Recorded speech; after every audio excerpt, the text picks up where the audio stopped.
Hello everyone, welcome back to my YouTube channel study time with Priyanka. आज के इस video में हम आपके क्लास 12 हिस्ट्री बुक का 6th चैप्टर दैट इज़ भक्ति सूफी ट्रेडिशन को कंटिन्यू करने वाले हैं। ये वीडियो इस चैप्टर का 4th पार्ट है एंड आज के इस वीडियो में हम इस चैप्टर के 6th टॉपिक को स्टार्ट करने वाले हैं, जिस टॉपिक का नाम है द ग्रोथ ऑफ सूफीज़म। जैसे कि चैप्टर का नाम है भक्ति सूफी ट्रेडिशन।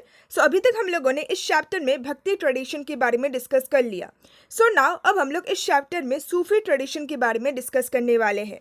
टॉपिक नंबर 6 को स्टार्ट करने से पहले एक बार मैं आप लोगों को सिंपली एक्सप्लेन कर देती हूँ कि आखिर सूफी ट्रेडिशन क्या था, सूफीज़म का मतलब क्या होता है एंड सूफीज किन सारे लोगों को कहा जाता है। सूफी ट्रेडिशन को समझने के लिए आप सूफी ट्रेडिशन को भक्ति ट्रेडिशन के साथ रिलेट कर सकते हैं। जिस तरीके से भक्ति ट्रेडिशन हिंदुइज्म रिलीजन से रिलेटेड है, भक्ति ट्रेडिशन में ये माना जाता है कि अगर किसी भी डिवोटी को, किसी भी भक्त को अपने भगवान के साथ कनेक्ट होना है, देन वो सिंपली डिवोशन के द्वारा यानी कि अपनी भक्ति के द्वारा एंड भगवान के प्रति जो प्रेम होता है उसके थ्रू वो भगवान से कनेक्ट हो सकता है। किसी भी अननेसेसरी रिचुअल्स को फॉलो करने की कोई भी ज़रूरत नहीं है। सूफीज़म में भी, सूफी ट्रेडिशन में भी हमें यही देखने को मिलता है। सूफीज़म इस्लाम रिलीजन से रिलेटेड है। सूफीज़म में ये माना जाता है कि अगर हमें अल्लाह के साथ, गॉड के साथ कनेक्ट होना है, देन हम सिंपली डिवोशन के थ्रू, लव के थ्रू गॉड के साथ कनेक्ट हो सकते हैं। किसी भी अननेसेसरी रिचुअल्स को फॉलो करने की कोई भी ज़रूरत नहीं है। सबसे पहले सूफी ट्रेडिशन पर्सिया में ऑरिजिनेट होता है। आई होप कि आपको सूफीज़म का मतलब समझ में आ गया होगा। एंड ऐसे मुस्लिम पीपल जो कि सूफीज़म को फॉलो करते हैं उनको सूफीज़ कहा जाता है। टॉपिक को एक्सप्लेन करने से पहले इट्स अ रिक्वेस्ट कि प्लीज़ आप इस वीडियो को फुल कंसंट्रेशन के साथ देखिएगा। आई नो कि ये वीडियो थोड़ा लंबा हो सकता है क्योंकि आज के इस वीडियो में हम बहुत सारे टॉपिक्स को डिस्कस करने वाले हैं, बट प्लीज़ फुल कंसंट्रेशन के साथ आप इस वीडियो को देखिए क्योंकि आज के इस वीडियो में हम जितने भी टॉपिक्स को डिस्कस करेंगे वे सारे ही टॉपिक्स बहुत ही ज़्यादा इंपॉर्टेंट हैं। एंड जैसे कि ये सारे ही टॉपिक्स इस्लाम रिलीजन से रिलेटेड है, सूफीज़म से रिलेटेड है, आपको इन सारे टॉपिक्स में कई सारे न्यू इस्लामिक वर्ड मिलेंगे। प्लीज़ फुल कंसंट्रेशन के साथ आप इस वीडियो को देखिए, तभी आपको ये सारे टॉपिक्स बहुत ही अच्छी तरीके से समझ में आएंगे। मैंने हर एक टॉपिक को कई सारे सब टॉपिक्स में भी डिवाइड किया है ताकि आपको ये सारे टॉपिक्स बहुत ही अच्छी तरीके से समझ में आए। प्लीज़ इट्स अ रिक्वेस्ट कि वीडियो को एंड तक ज़रूर देखिएगा, फुल कॉन्सेंट्रेशन के साथ देखिएगा। हो सके तो आप वीडियो का स्पीड बढ़ा लीजिए, बट प्लीज़ वीडियो को एंड तक ज़रूर देखिएगा। नाउ अब हम लोग 6 टॉपिक को डिस्कस करना स्टार्ट करते हैं। इस्लाम के शुरुआत के सेंचुरीज में, शुरुआत के टाइम पीरियड के दौरान इस्लाम रिलीजन में ही एक group of religious minded people evolve होते हैं, निकल के आते हैं, जिनको सूफीज़ कहा जाता है। सूफीज़ बहुत ही ज़्यादा रिलीजियस पीपल होते हैं इस्लाम रिलीजन में ही। उन्होंने एसिटिसिज्म एंड मिस्टिसिज्म को फॉलो किया। एसिटिसिज्म यानी कि सब कुछ त्याग कर देना, संन्यास ले लेना, एंड मिस्टिसिज्म यानी कि भगवान से कनेक्ट होने के लिए आप बहुत ज़्यादा प्रेयर्स वगैरह करते हो। सूफीज़ ऐसे लोग थे जिन्होंने सब कुछ त्याग कर दिया था एंड बहुत ज़्यादा प्रेयर्स वगैरह करते थे भगवान के साथ कनेक्ट होने के लिए। And in protest against the growing materialism of the caliphate as a religious and political institution. Islam religion में जो कैलिफेट होता है उसको रिलीजियस एंड पॉलिटिकल इंस्टीट्यूशन माना जाता है। ये जो कैलिफेट है वो कहीं ना कहीं मैटेरियलिज्म यानी कि मैटेरियल के प्रति बहुत ज़्यादा अट्रैक्टेड हो रहा था। मैटेरियलिज्म यानी कि जब किसी के मन में वेल्थ के लिए, मनी के लिए डिज़ायर होता है उसको मैटेरियलिज्म कहा जाता है। कैलिफेट कहीं ना कहीं बहुत ज़्यादा करप्ट हो रहा था। इसी के अगेंस्ट में सूफीज़ ने अपना एक मूवमेंट को स्टार्ट किया था जिसमें वो लोग बहुत ज़्यादा भगवान के प्रति डिवोशन शो करते थे एंड सब कुछ त्याग कर देते थे। नेक्स्ट हमें थियोलॉजियंस के बारे में बता रखा है। थियोलॉजियंस मुस्लिम स्कॉलर्स को कहा जाता है। थियोलॉजियंस जिस तरीके से कुरान एंड सुन्ना की मीनिंग को इंटरप्रेट करते हैं, सुन्ना इस्लामिक लॉ ही होता है। थियोलॉजियंस जिस तरीके से कुरान एंड सुन्ना को पढ़ के उसके मीनिंग को इंटरप्रेट करते हैं, उसके डेफिनेशन को इंटरप्रेट करते हैं, ये सूफीज़ एक्सेप्ट नहीं करते थे। इंस्टेड सूफीज़ का ये मानना होता था कि अगर किसी भी मुस्लिम पीपल को सल्वेशन चाहिए, मुक्ति चाहिए, देन वो तभी पॉसिबल है जब वो भगवान के प्रति अपने डिवोशन को शो करेगा, अपने लव को शो करेगा। यानी कि अगर किसी भी व्यक्ति के मन में अल्लाह के प्रति, गॉड के प्रति डिवोशन है, लव है, देन उसको सल्वेशन मिल सकता है। साथ ही साथ अगर वो व्यक्ति उनके कमांड को यानी कि अल्लाह के कमांड को फॉलो करता है एंड प्रॉफिट मोहम्मद के कमांड को फॉलो करता है। सो प्रॉफिट मोहम्मद, जिन्हें अल्लाह का मैसेंजर कहा जाता है एंड इनफैक्ट उन्हें एक परफेक्ट ह्यूमन बीइंग भी माना गया है। सो अगर कोई भी मुस्लिम पीपल इन सारी चीज़ों को फॉलो करता है देन उनको सैल्वेशन मिल सकता है, उनको मुक्ति मिल सकता है। सो ये सूफीज़ का मानना होता था ना। नेक्स्ट हमें यहाँ पे एक बहुत ही इंपॉर्टेंट पॉइंट बता रखा है कि सूफीज़म, ये जो वर्ड है ये एक इंग्लिश वर्ड है जिसको 19th सेंचुरी के टाइम पीरियड के दौरान कॉइन किया गया था। बट इससे पहले इस्लामिक टेक्स्ट में सूफीज़म के लिए तसव्वुफ टर्म का इस्तेमाल किया जाता था। सो विद दिस हमारा टॉपिक नंबर 6 का इंट्रोडक्शन कंप्लीट होता है। नाउ टॉपिक नंबर 6 का जो पहला सब टॉपिक है वो है खानकास एंड सिलसिला। सो इस टॉपिक में हमें खानकास एंड सिलसिलास के बारे में बता रखा है। सो सबसे पहले हम लोग खानकास के बारे में डिस्कस करते हैं कि खानकास क्या होता है। सो 11th सेंचुरी के बाद से सूफीज़म, ये जो ट्रेडिशन था, सो ये एक वेल डेवलप्ड मूवमेंट बन गया था with a body of literature on Quranic studies and Sufi practices. यानी कि सूफी पीपल ने अपना जो एक ट्रेडिशन को डेवलप किया था, सो 11th सेंचुरी होते होते ये एक मूवमेंट बन चुका था एंड इवन इन्होंने अपने लिटरेचर को भी डेवलप किया था जो कि कुरानिक स्टडीज़ के ऊपर बेस्ड था एंड इन्होंने अपने कुछ सूफी प्रैक्टिसेस को भी डेवलप किया था। जैसे कि फॉर एग्जांपल पहला पॉइंट ये है कि सूफीज़ ने अपने आप को कम्युनिटीज़ के रूप में ऑर्गेनाइज किया अराउंड द हॉस्पाइस और खानका। सो हॉस्पाइस का मतलब होता है कोई भी धर्मशाला, कोई भी आश्रम। सो हॉस्पाइस को ही पर्शियन लैंग्वेज में खानका कहा जाता है। सो खानका के आसपास में सूफीज़ ने अपने कम्युनिटीज़ को ऑर्गेनाइज किया, कम्युनिटीज़ को डेवलप किया एंड इन सारी कम्युनिटीज़ को एक टीचिंग मास्टर द्वारा कंट्रोल किया जाता था जिनको शेख कहा जाता था इन Arabic language and Persian language में उनको पीर या फिर मुर्शिद कहा जाता था ना। सेकंड पॉइंट ये है कि ये जो शेख होते थे, ये जो टीचिंग मास्टर होते थे, सो ये अपने कुछ डिसाइपल्स को, अपने कुछ फॉलोअर्स को इस कम्युनिटी में इंक्लूड करते थे जिनको मुरिद्स कहा जाता था एंड साथ ही साथ शेख के डेथ होने के बाद वो अपने सक्सेसर को भी अपॉइंट करते थे जिनको खलीफा कहा जाता था। नाउ थर्ड पॉइंट ये है कि शेख कई सारे रूल्स एंड रेगुलेशन को भी स्टेबलाइज करते थे अपने कम्युनिटीज़ में for spiritual conduct and interaction. So उस कम्युनिटी में रहने वाले जो मेंबर्स होते थे या फिर कोई भी जो नॉर्मल पर्सन होता था, सो वो किस तरीके से अपने मास्टर के साथ कनेक्ट हो सकते हैं, सो इसके लिए शेख द्वारा कुछ रूल्स एंड रेगुलेशन को भी स्टेबलाइज किया जाता था। सो विद दिस हम लोगों ने खानकास के बारे में जान लिया ना। नेक्स्ट हमें सिलसिलास के बारे में बता रखा है। सो 12th सेंचुरी के बाद से सूफी सिलसिलास इस्लामिक वर्ल्ड के कई सारे अलग अलग पार्ट्स में डेवलप करते हैं। सो आखिर सिलसिलास का मतलब क्या होता है? सो ये जो वर्ड है सिलसिला, इसका लिटरल मीनिंग होता है चेन, जो कि सिग्निफाई करता है a continuous link between master and disciple. So master and disciple के बीच में जो एक लिंक होता है, सो उसी को सिलसिला कहा गया है। सो जैसे कि अभी हम लोगों ने डिस्कस किया खानका में कि कम्युनिटीज़ को कंट्रोल करने वाले जो टीचर होते थे उनको शेख कहा जाता था एंड शेख के कई सारे डिसाइपल्स होते थे, कई सारे स्टूडेंट्स होते थे। सो उन सारे स्टूडेंट्स का अपने शेख के साथ जो कनेक्शन होता था, ये जो एक चेन होता था, सो इसी को सिलसिला कहा जाता है। एंड सिलसिला का जो नाम है वो बेसिकली कोई भी जो शेख का नाम होता है उसी के ऊपर बेस्ड होता है। जैसे कि फॉर एग्जांपल चिश्ती सिलसिला, सो चिश्ती एक शेख का नाम है, सो उसी के नाम के ऊपर चिश्ती सिलसिला का नाम रखा गया है। सो ये जो एक कनेक्शन होता है, ये जो एक लिंक होता है, सो इसी को सिलसिला कहा जाता है। So it was through this channel that spiritual power and blessings were transmitted to devotees। यानी कि इसी चैनल के द्वारा, इसी चेन के द्वारा शेख के पास जो भी स्पिरिचुअल पावर होता है, उनका जो ब्लेसिंग होता है, सो वो उनके डिवोटीज में ट्रांसमिट होता है एंड इसी चेन को सिलसिला कहा जाता है ना। नेक्स्ट हमें ये बता रखा है कि अगर कोई भी न्यू मुस्लिम पीपल इस सिलसिला का मेंबर होना चाहता है, इस कम्युनिटी में एंटर होना चाहता है, देन शुरुआत में उन्हें कुछ स्पेशल रिचुअल्स को फॉलो करना पड़ता है। सो पहला है ओथ ऑफ एलिजेंस, यानी कि शुरुआत में उन्हें एक प्रॉमिस लेना पड़ता है। दूसरा है वेयर अ पैच जर्मन, सो उन्हें जर्मन पहनना पड़ता है एंड तीसरा है शेव देयर हेयर, यानी कि उन्हें अपने बालों को पूरी तरीके से काटना पड़ता है। सो अगर कोई भी व्यक्ति सिलसिला में एंटर होना चाहता है, देन शुरुआत में उन्हें इन तीनों रिचुअल्स को फॉलो करना पड़ता है ना। नेक्स्ट हमें दरगाह के बारे में बता रखा है। सो जो टीचिंग मास्टर होते थे, जो कि कम्युनिटीज़ को कंट्रोल करते थे, सिलसिला को कंट्रोल करते थे, सो जिनको शेख कहा जाता था, सो अगर उनका डेथ हो जाता था, सो डेथ के बाद उनका जो टॉम श्राइन होता था, यानी कि उनके कब्र पे जो श्राइन बनाया जाता था, जो मंदिर बनाया जाता था, सो वो उनके फॉलोअर्स के लिए डिवोशन का एक सेंटर बन जाता था। सो शेख के जितने भी फॉलोअर्स होते थे, जितने भी डिसाइपल्स होते थे, वे लोग अपने शेख के टॉम श्राइन में जाते थे एंड टॉम श्राइन को ही दरगाह कहा जाता है, यानी कि शेख का जो कब्र होता है एंड कब्र के ऊपर जो एक श्राइन बनाया जाता है, सो उसी को दरगाह कहा जाता है। सो इसी चीज़ ने पिलग्रिमेज का जो प्रैक्टिस होता है, तीर्थ यात्रा का जो प्रैक्टिस होता है, उसको इनकरेज किया, जिसको जियारत कहा जाता है। सो पर्टिकुलरली जिस दिन शेख का डेथ एनिवर्सरी होता है, जिस दिन उनका मौत हुआ था, सो उस दिन उनके जो फॉलोअर्स होते हैं वो उनके ग्रेव में जाते हैं, उनके कब्र में जाते हैं। सो इसी को पिलग्रिमेज कहा जाता है, इसी को जियारत कहा जाता है। सो आखिर सिख के फॉलोअर्स पिलग्रिमेज को या फिर जियारत को क्यों प्रैक्टिस करते थे, उनके दरगाह में क्यों जाते थे? सो इसका रीज़न ये है कि लोगों के द्वारा ये माना जाता है कि अगर किसी भी सेंट, किसी भी शेख का डेथ हो जाता है, देन वो गॉड के साथ, अल्लाह के साथ यूनाइट हो जाते हैं। सो वो शेख उनके साथ और ज़्यादा क्लोजर हो जाते हैं then when he was living.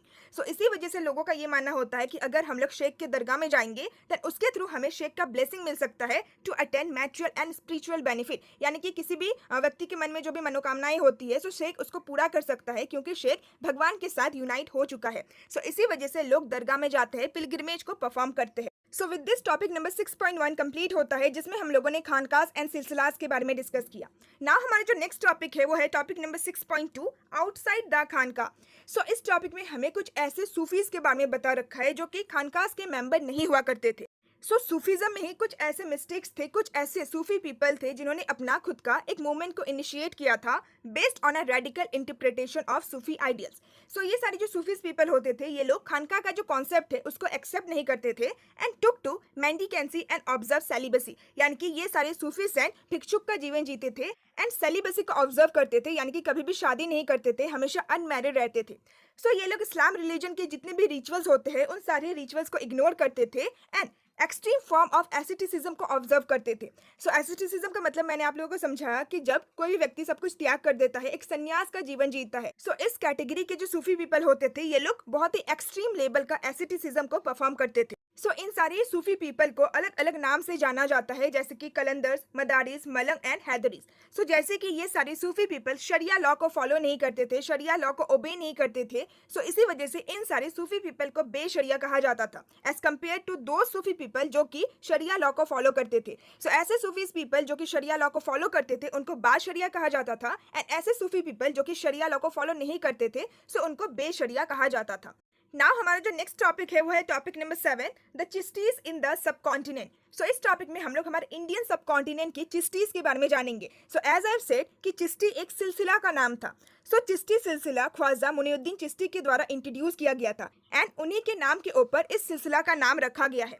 So let 12th century में हमारे इंडियन सब कॉन्टिनेंट में काफ़ी सारे सूफीज का जो ग्रुप है वो माइग्रेट करते हैं, यानी कि काफ़ी सारे सिलसिलास का जो ग्रुप है वो माइग्रेट करके आते हैं। बट उन सारे ही सूफी सिलसिला में से जो चिश्ती सिलसिला था वो बहुत ही ज़्यादा पॉपुलर होता है, इंडिया में उसका बहुत ही ज़्यादा इन्फ्लुएंस होता है। एंड इसका रीज़न कहीं ना कहीं ये है क्योंकि चिश्ती सिलसिला के जो मेंबर्स थे, जो सूफीज थे, सो उन्होंने हमारे इंडियन सब कॉन्टिनेंट के लोकल इन्वायरमेंट को अडॉप्ट किया था। साथ ही साथ हमारे इंडियन सब कॉन्टिनेंट के कुछ जो डिवोशनल ट्रेडिशन थे, सो उन सारे डिवोशनल ट्रेडिशन के फीचर्स को भी उन्होंने एक्सेप्ट किया था, उन्होंने अपने ट्रेडिशन में अडॉप्ट किया था। सो इसी वजह से चिश्ती सिलसिला इंडियन सब कॉन्टिनेंट में बहुत ही ज़्यादा पॉपुलर होता है। सो नाउ टॉपिक नंबर 7 का जो पहला सब टॉपिक है वो है लाइफ इन द चिश्ती खानका। सो इस टॉपिक में हम लोग चिश्ती खानका में कैसा लाइफ होता है, सो उसके बारे में डिस्कस करेंगे। सो इस टॉपिक में हमें शेख निजामुद्दीन के हॉस्पाइस के बारे में बता रखा है, उनके खानका के बारे में बता रखा है। सो शेख निजामुद्दीन चिश्ती ऑर्डर या फिर चिश्ती सिलसिला के ही एक इंपॉर्टेंट सेंट हुआ करते थे, एक इंपॉर्टेंट शेख हुआ करते थे।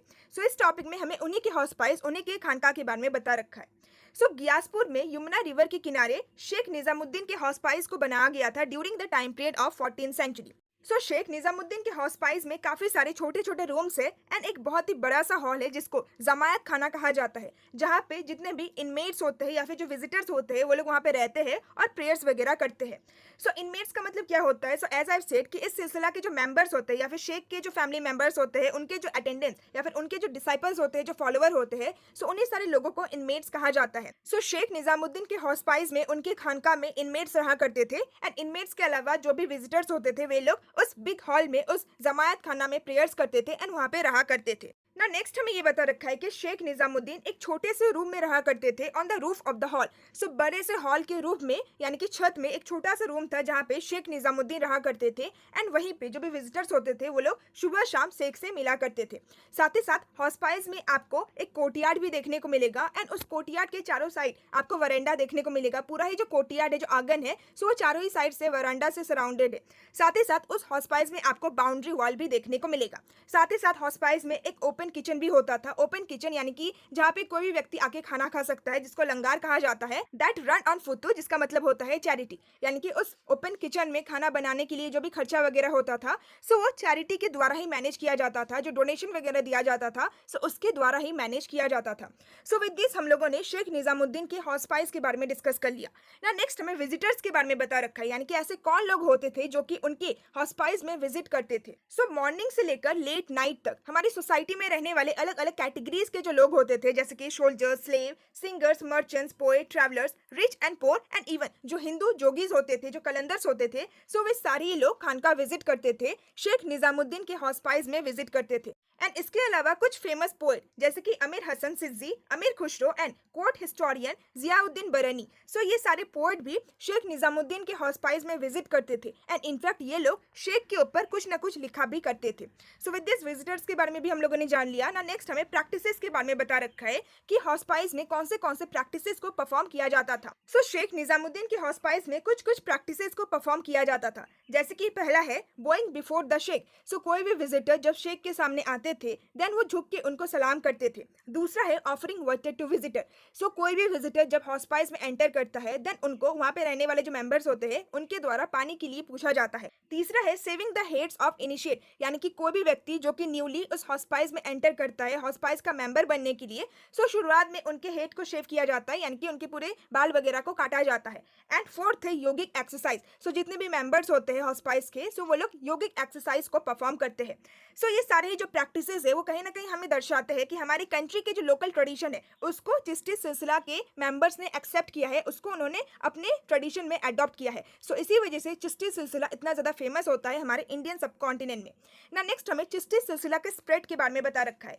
सो शेख निजामुद्दीन अपने कई सारे स्पिरिचुअल सक्सेसर को अपॉइंट करते थे एंड उनको ये कहते थे कि आप लोग इंडियन सब कॉन्टिनेंट के अलग अलग पार्ट्स में जाओ और हाउस स्पाइस को सेटअप करो, अलग अलग जगहों में खानकाज को बनाओ। सो इस तरीके से शेख निजामुद्दीन चिश्ती सिलसिला को स्प्रेड करते थे। सो चिश्ती सिलसिला का जो टीचिंग्स है, जो प्रैक्टिसेस है, एंड चिश्ती सिलसिला एक ऑर्गेनाइजेशन के रूप में बहुत ही ज़्यादा स्प्रेड होता है। एंड साथ ही साथ शेख निजामुद्दीन का जो फेम है, उनका जो नाम है, वो भी रैपिडली बहुत ही ज़्यादा स्प्रेड होता है पूरे ही इंडियन सब कॉन्टिनेंट में। सो with this topic number 7.1 complete होता है। नाउ हमारा जो नेक्स्ट टॉपिक है वो है topic number 7.2, that is Chishti devotionalism, ziyarat and qawwali. सो इस टॉपिक में हमें जियारत एंड कवाली के बारे में बता रखा है। सो जियारत के बारे में हम लोगों ने प्रीवियस टॉपिक में ही डिस्कस किया कि जियारत का मतलब बेसिकली पिलग्रिमेज होता है। शेख के जितने भी फॉलोअर्स होते हैं वे लोग जब शेख के टॉम श्राइन में जाते हैं, उनके कब्र में जाते हैं, उनके दरगाह में जाते हैं, तो उसी को जियारत कहा जाता है। So pilgrimage called ziyarat to tombs of Sufi saint is prevalent all over the Muslim world. So ये जो प्रैक्टिस है कि सूफी सेंट के डेथ होने के बाद उनके टॉम में जाया जाए पिलग्रिमेज को प्रैक्टिस करने के लिए, जियारत को प्रैक्टिस करने के लिए, सो ये जो पिलग्रिमेज का प्रैक्टिस है, सो ये पूरे ही मुस्लिम वर्ल्ड में प्रिवलेंट है, पूरे ही मुस्लिम वर्ल्ड में इसको फॉलो किया जाता है। तो मोर देन 7 सेंचुरीज से भी ज्यादा के टाइम पीरियड से सोसाइटी में रहने वाले जो अलग अलग कैटेगरी के लोग होते हैं, जिनका बिलीफ अलग अलग होता है, जो कि अलग अलग क्लास एंड अलग अलग सोशल बैकग्राउंड से बिलोंग करते हैं, सो वे लोग 5 ग्रेट चिश्ती सेंट के दरगाह में रेगुलरली जाते थे अपने डिवोशन को एक्सप्रेस करने के लिए। सो चिश्ती सिलसिला बहुत ही ज्यादा फेमस होता है एंड चिश्ती सिलसिला के 5 ऐसे इंपॉर्टेंट चिश्ती सेंट थे जिनके दरगाह में लोग जाया करते थे, उनका दरगाह बहुत ही ज्यादा फेमस था। सो हमारे इंडियन सब कॉन्टिनेंट में चिश्ती सिलसिला बहुत ही ज्यादा फेमस होता है, बहुत ही ज्यादा पॉपुलर होता है। हमारे इंडियन सब कॉन्टिनेंट में रहने वाले अलग अलग कैटेगरी के जो लोग थे, जो इवन अलग बिलीफ को मानते थे, अलग रिलीजन को मानते थे, बट अलग रिलीजन को फॉलो करते हुए भी वे लोग दरगाह में विजिट करते थे। और हमारे इंडिया में 5 ऐसे इंपॉर्टेंट दरगाह थे जिन सारे दरगाह में लोग विजिट किया करते थे। 5 दरगाह बहुत ही ज्यादा फेमस था। सो चिश्ती सिलसिला में 5 बहुत ही ग्रेट चिश्ती सेंट हुआ करते थे एंड उन्हीं के लिए इंडिया में 5 दरगाह को बनाया गया था, जो कि इंडिया में बहुत ही ज्यादा फेमस होता है। सो जैसे कि आप इस पिक्चर में देख सकते हो, इस पिक्चर में चिश्ती सिलसिला के जो 5 इंपॉर्टेंट टीचर्स थे, जो 5 इंपॉर्टेंट चिश्ती सेंट हुआ करते थे, शेख हुआ करते थे, उनका नाम लिखा गया है। साथ ही साथ जिस साल उनका डेथ हुआ था, सो वो ईयर भी लिखा गया है एंड साथ ही साथ इंडियन सब कॉन्टिनेंट के किस किस जगह में उनके दरगाह को बनाया गया है, सो उसका लोकेशन भी दिया गया है। सो ये 5 ही दरगाह इंडिया में बहुत ही ज्यादा फेमस होता है ना। नेक्स्ट हमें ये बता रखा है कि इन 5 ग्रेट चिश्ती सेंट में से जो ख्वाजा मुइनुद्दीन थे वो बहुत ही ज्यादा पॉपुलर थे, बहुत ही ज्यादा फेमस थे एंड उनका जो श्राइन था, उनका जो दरगाह था, वो भी बहुत ही ज्यादा पॉपुलर था इंडियन सब कॉन्टिनेंट में। एंड ख्वाजा मुइनुद्दीन को पॉपुलरली गरीब नवाज कहा जाता था ना। नेक्स्ट हमें ख्वाजा मुइनुद्दीन के दरगाह के बारे में ही बता रखा है। सो मोहम्मद बिन तुगलक ऐसे पहले सुल्तान थे जिन्होंने फर्स्ट टाइम इस श्राइन में विजिट किया था, इस दरगाह में विजिट किया था। बट अगर हम लोग ऐसे सुल्तान की बात करें जिन्होंने फंड प्रोवाइड किया था इस दरगाह को कंस्ट्रक्ट करने के लिए, सो लेट 15th सेंचुरी के टाइम पीरियड के दौरान सुल्तान गियासुद्दीन खिलजी जो कि मालवा के सुल्तान थे, सो उनके द्वारा फंड को प्रोवाइड किया गया था इस दरगाह को कंस्ट्रक्ट करने के लिए। सो ख्वाजा मुनीउद्दीन का जो दरगाह था, उनका जो श्राइन था वो इंपॉर्टेंट ट्रेड रूट में लोकेटेड था जो कि दिल्ली को गुजरात के साथ लिंक करता है। सो इसी वजह से ये दरगाह बहुत ही ज़्यादा पॉपुलर होता है। ट्रैवलर्स बहुत ही ज़्यादा इस दरगाह से अट्रैक्टेड होते थे। जब भी ट्रैवलर्स इस इंपॉर्टेंट ट्रेड रूट से गुजरते थे देन वो लोग इस दरगाह में एंटर करते थे, इस दरगाह में वर्शिप वगैरह किया करते थे ना। नेक्स्ट हमें अकबर के बारे में बता रखा है। सो अकबर भी कई बार इस दरगाह में जाते थे। सो नेक्स्ट हमें अकबर के विजिट के बारे में ही बता रखा है। सो 16th सेंचुरी के टाइम पीरियड के दौरान ये जो दरगाह है, ये जो श्राइन है वो बहुत ही ज़्यादा पॉपुलर बन जाता है, जिसकी वजह से अकबर जो कि one of the greatest Mughal empire हुआ करते थे, सो वो भी कई ज़्यादा इंस्पायर होते हैं इस टॉम में विजिट करने के लिए, इस दरगाह में विजिट करने के लिए। तो अकबर अपने लाइफ टाइम में टोटल 14 टाइम्स 14 बार उस दरगाह में विजिट किए थे। सो साल में वो 2 या फिर 3 बार दरगाह में ज़रूर जाते थे to seek blessing for new conquest. So Akbar जब भी किसी न्यू कॉन्क्वेस्ट के लिए जाते थे देन वो दरगाह में विजिट करके ही जाते थे। दरगाह में वो शेख से ब्लेसिंग लेते थे एंड उसके बाद वो जाया करते थे। इसके अलावा अगर अकबर को अपना कोई भी वोज यानी कि अगर कोई भी प्रॉमिस को फुलफिल करना पड़ता था देन इसके लिए भी वो दरगाह विजिट किया करते थे। एंड साथ ही साथ द बर्थ फॉर सन, सो बेटी की ख्वाहिश में भी वो दरगाह विजिट किया करते थे ब्लेसिंग को लेने के लिए। सो अकबर ने 1580 तक ये जो एक ट्रेडिशन था दरगाह विजिट करने का, सो इस ट्रेडिशन को उन्होंने मेंटेन करके रखा। एंड जितनी भी बार वो दरगाह विजिट करते थे सो हर बार वो अपने साथ कई सारे गिफ्ट्स को लेके जाया करते थे। एंड ये सारे गिफ्ट्स का रिकॉर्ड हमें इंपेरियल डॉक्यूमेंट्स में मिलता है। जैसे कि फॉर एग्जांपल जब 1568 में अकबर इस दरगाह में आए थे, सो उन्होंने एक बहुत ही ह्यूज कैलजॉन ऑफर किया था to facilitate cooking for pilgrimage. So यात्रियों के लिए खाना पकाने के लिए उन्होंने एक बहुत ही बड़ा सा कैलजॉन ऑफर किया था। सो कैलजॉन का मतलब होता है डेग जिसमें खाना पकाया जाता है। इसके अलावा अकबर ने उस दरगाह के कंपाउंड में यानी कि बाउंड्री के एरिया में ही एक मॉस्क को भी कंस्ट्रक्ट करवाया था, एक मस्जिद को भी बनवाया था। सो इस तरीके से अकबर ने भी अपना बहुत ज़्यादा कंट्रीब्यूशन दिया था इस दरगाह में। नेक्स्ट हमें कवाली के बारे में बता रखा है। सो कवाली ये जो टर्म है ये आप लोगों ने कई बार सुना होगा। कवाली का मतलब होता है रिलीजियस सॉन्ग को गाना। सो कवाली जियारत का ही एक पार्ट होता है। जियारत में ही म्यूजिक एंड डांस भी इंक्लूड होता है। सो कुछ ऐसे स्पेशली ट्रेन म्यूजिशियन होते थे जिनको कव्वाल्स कहा जाता था। सो उनके द्वारा ही कवाली को गाया जाता था, उनके द्वारा ही मिस्टिकल चैंट्स को परफॉर्म किया जाता था यानी कि रिलीजियस चैंट्स को किया जाता था टू इवोक डिवाइन एस्टेसी यानी कि एक रिलीजियस एनवायरनमेंट को क्रिएट करने के लिए। सो सूफीज अलग अलग तरीकों से गॉड को रिमेंबर किया करते थे, अल्लाह को रिमेंबर किया करते थे। सो पहला है रिसाइटिंग द जिक्र यानी कि उनका जिक्र करना, उनके जिक्र को बार बार रिसाइट करना, भगवान के नाम को बार बार जपना। दूसरा है इवोकिंग हिज प्रेजेंस थ्रू सामा। सो सामा का लिटरल मीनिंग होता है ऑडिशन। सो सामा बेसिकली एक डांस प्रैक्टिस होता है जिसमें जो सूफीज होते हैं वो फुल डिवोशन के साथ डांस करते हैं। सो सामा के प्रैक्टिस के द्वारा भी वो भगवान को याद किया करते हैं। एंड तीसरा है परफॉर्मेंस ऑफ मिस्टिकल म्यूजिक यानी कि रिलीजियस म्यूजिक को परफॉर्म करके, रिलीजियस सॉन्ग्स को परफॉर्म करके भी वो गॉड को याद किया करते थे, रिमेंबर किया करते थे। सो विद दिस हमारा टॉपिक नंबर 7.2 कंप्लीट होता है। ना हमारा जो नेक्स्ट टॉपिक है वो है topic number 7.3 that is languages and communication. So इस टॉपिक में हम लोग लैंग्वेजेस के बारे में पढ़ने वाले हैं कि आखिर चिश्ती सिलसिला के जो मेंबर्स होते थे, जो सूफीज होते थे, वो कौन से लैंग्वेज से एक दूसरे के साथ कम्युनिकेट किया करते थे। सो दिल्ली में ऐसे सूफी पीपल जो कि चिश्ती सिलसिला से रिलेटेड होते थे, चिश्ती सिलसिला के मेंबर्स होते थे, सो उनके द्वारा हिंदावी लैंग्वेज का इस्तेमाल किया जाता था एक दूसरे के साथ कम्युनिकेट करने के लिए। सो हिंदावी लैंग्वेज पहले के टाइम पीरियड में एक कॉमन लैंग्वेज हुआ करता था जो कि कॉमनली लोगों के द्वारा बोला जाता था, एक लोकल लैंग्वेज हुआ करता था। सो चिश्ती सिलसिला के जो मेंबर्स थे वे लोग लोकल लैंग्वेज का इस्तेमाल करते थे एक दूसरे के साथ कम्युनिकेट करने के लिए। सो अगर हम लोग कुछ दूसरे सूफीज की बात करें जैसे कि फॉर एग्जांपल बाबा फरीद, सो बाबा फरीद अपने जो वर्सेस को लिखते थे वो भी लोकल लैंग्वेज में ही लिखा करते थे। एंड इवन बाबा फरीद के जो कुछ वर्सेस है उनको गुरु ग्रंथ साहिब में भी इनकॉर्पोरेट किया गया है। इसके अलावा कुछ और जो सूफी पोएट्स होते थे उनके द्वारा लॉन्ग पोएम्स को कंपोज किया जाता था जिनको मसनवीज कहा जाता है to express the ideas of divine love using human love as an allegory. So divine love को एक्सप्रेस करने के लिए, एक भक्त का भगवान के साथ जो लव होता है, जो डिवोशन होता है, सो उसको एक्सप्रेस करने के लिए इन सारे पोएम्स में ह्यूमन के लव को भी दर्शाया जाता है। सो ह्यूमन लव के थ्रू वो डिवाइन लव को एक्सप्रेस किया करते हैं। जैसे कि फॉर एग्जाम्पल एक बहुत ही फेमस स्टोरी है, लव स्टोरी है दैट इज पद्मावत, जिसको मलिक मोहम्मद जियासी द्वारा कंपोज किया गया था। सो पद्मावत जो मूवी है, सो वो मूवी भी इसी कहानी के ऊपर बेस्ड है। सो पद्मावत के लव स्टोरी में चित्तौड़ के जो राजा थे जिनका नाम था रत्नसेन एंड उनकी जो वाइफ थी जिनका नाम था पद्मिनी, सो इन दोनों के बीच में जो लव था उसी को इस स्टोरी में दर्शाया गया है। सो ऐसे ही कुछ स्टोरीज का भी हेल्प लिया करते थे सूफी सेंट या फिर सूफी पोएट डिवाइन लव को दर्शाने के लिए। So such poetic composition were often recited in hospice usually during sama. So ये सारे जो composition थे इनको even hospice में खानका में भी recite किया जाता था, usually तब जब सूफी सेंट के द्वारा सामा को प्रैक्टिस किया जाता था। ये जो डांस प्रैक्टिस है इसको परफॉर्म किया जाता था ना। नेक्स्ट हमें ये बता रखा है कि कर्नाटका में एक टाउन है दैट इज बीजापुर। सो बीजापुर में कुछ दूसरे तरीके के सूफी पोएट्री को कंपोज किया जाता है, जैसे कि फॉर एग्जांपल शॉर्ट पोएम्स जिसको दक्कनी लैंग्वेज में लिखा गया था, एट्रीब्यूटेड टू चिश्ती सूफी। सो चिश्ती सिलसिला के जो सूफीज होते थे उन्हीं से रिलेटेड या फिर उन्हीं को एट्रीब्यूट करने के लिए शॉर्ट पोएम्स को लिखा जाता था, जो कि 17 एंड 18 सेंचुरी के टाइम पीरियड के दौरान उस रीजन में रहा करते थे, कर्नाटका के रीजन में रहा करते थे। सो ये सारे जो शॉर्ट पोएम्स थे जिसको दक्कनी लैंग्वेज में कंपोज किया गया था, सो इन सारे पोएम्स को प्रोबेबली वेमेन के द्वारा गाया जाता था जब भी वो अपने घर का काम करती थी, जैसे कि जब वो ग्रेन्स को ग्राइंड करती थी या फिर स्पिनिंग का काम करती थी। सो उस दौरान वेमेन के द्वारा इन सारे शॉर्ट पोएम्स को गाया जाता था। एंड इन सारे ही कॉम्पोजिशन के अलावा कुछ कुछ कॉम्पोजिशन को लूरी नामा या फिर शादी नामा के फॉर्म में भी किया गया था। लूरी नामा यानी कि बच्चों को सुलाने के लिए जो लोरी गाया जाता है,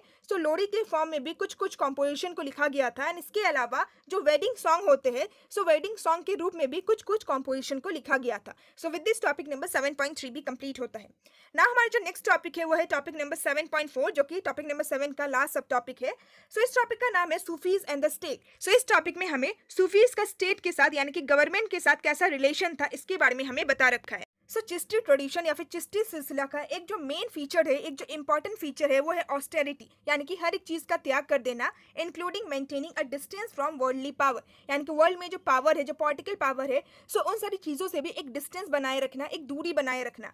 सो ये चिश्ती ट्रेडिशन का एक इंपॉर्टेंट फीचर है। But however, this was by no means a situation of absolute isolation from political power. So भले ही चिश्ती ट्रेडिशन के लोग इन सारी चीज़ों से दूरी बना के रखते थे, बट इसका मतलब ये नहीं है कि वो टोटली पूरी तरीके से पॉलिटिकल पावर से आइसोलेटेड थे, यानी कि पॉलिटिकल पावर से दूर थे। सो भले ही चिश्ती ट्रेडिशन में जो सूफीज होते हैं वे लोग अपने हाथ में कोई भी पॉलिटिकल पावर को नहीं रखते हैं, बट फिर भी किसी न किसी तरीके से वो पॉलिटिकल पावर से कनेक्टेड होते हैं। सो किस तरीके से चिश्ती ट्रेडिशन पॉलिटिकल पावर से कनेक्टेड होते हैं?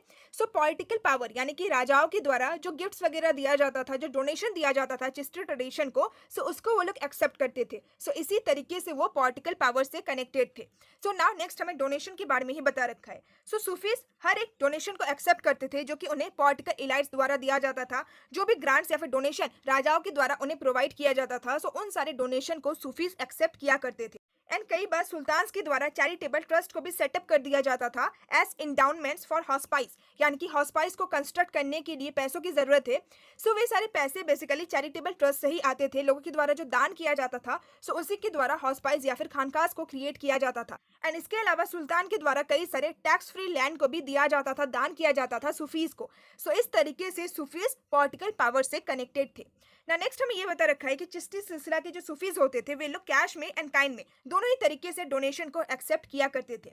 सो ये सारे चिश्ती सिलसिला के जो सूफीज होते थे वे लोग डोनेशन को एक्युमुलेट करके नहीं रखते थे, यानी कि कहीं पे कलेक्ट करके नहीं रखते थे, बल्कि वे लोग उन सारे डोनेशन को यूज करते थे जो भी इमीडिएट रिक्वायरमेंट्स होता था उनको फुलफिल करने के लिए, जैसे कि फूड, क्लोथ, लिविंग क्वार्टर या फिर रिचुअल नेसेसिटीज, यानी कि किसी भी रिचुअल को फॉलो करने के लिए किसी चीज की अगर जरूरत हो, सो इन सारी चीजों को फुलफिल करने के लिए चिश्ती सिलसिला के जो सूफीज होते थे, सो वो लोग अपने डोनेशन को यूज करते थे, डोनेशन का इस्तेमाल करते थे, ना कि वो अपने डोनेशन को कलेक्ट करके रखते थे, इकट्ठा करके रखते थे। सो ये सारे जो फीचर्स है, इन्हीं सारे फीचर्स की वजह से कई सारे ऐसे लोग थे जो कि चिश्ती सिलसिला के प्रति बहुत ही ज्यादा अट्रैक्टेड होते थे। इसके अलावा चिश्ती सिलसिला के जो शेख होते थे, सो उनका जो पाइटी होता था, उनका जो स्कॉलरशिप होता था, यानी कि उनका जो एक बिलीफ होता था, साथ ही साथ लोगों के मन में एक जो बिलीफ था कि शेख के पास कुछ मिरेकुलस पावर्स होता है।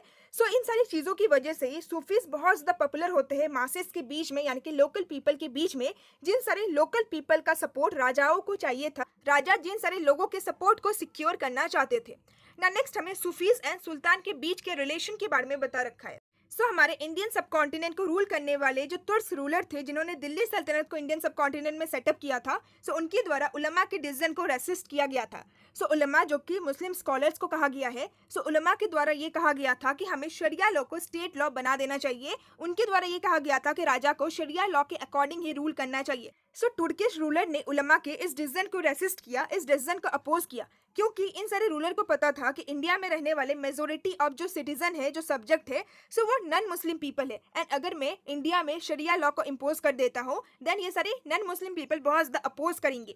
सो इसी वजह से तुर्किश रूलर शरिया लॉ को स्टेट लॉ नहीं बनाते हैं। So therefore the sultan then shot out the Sufis. So इसी वजह से सुल्तान सूफीज को बहुत ज़्यादा इंपॉर्टेंस देते हैं, सूफीज को बहुत ज़्यादा डोनेशन प्रोवाइड करते हैं, क्योंकि हमारे इंडियन सब कॉन्टिनेंट में कई सारे ऐसे नॉन मुस्लिम पीपल थे जो कि इस्लाम रिलीजन से इतना ज़्यादा अट्रैक्टेड नहीं थे, बट कहीं ना कहीं सूफीज़म से बहुत ही ज़्यादा अट्रैक्टेड थे।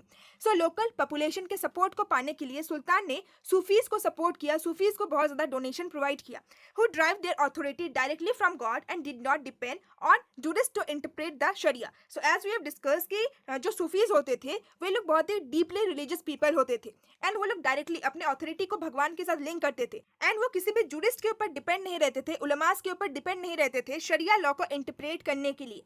सो इसी वजह से सुल्तान के द्वारा सूफीज़ को सपोर्ट किया गया, क्योंकि जो नॉन मुस्लिम पीपल थे वो लोग भी कहीं ना कहीं सूफीज़ से बहुत ही ज़्यादा अट्रैक्टेड थे। बट सुल्तान एंड सूफीज़ के बीच में कई बार हमें कन्फ्लिक्ट भी देखने को मिलता है।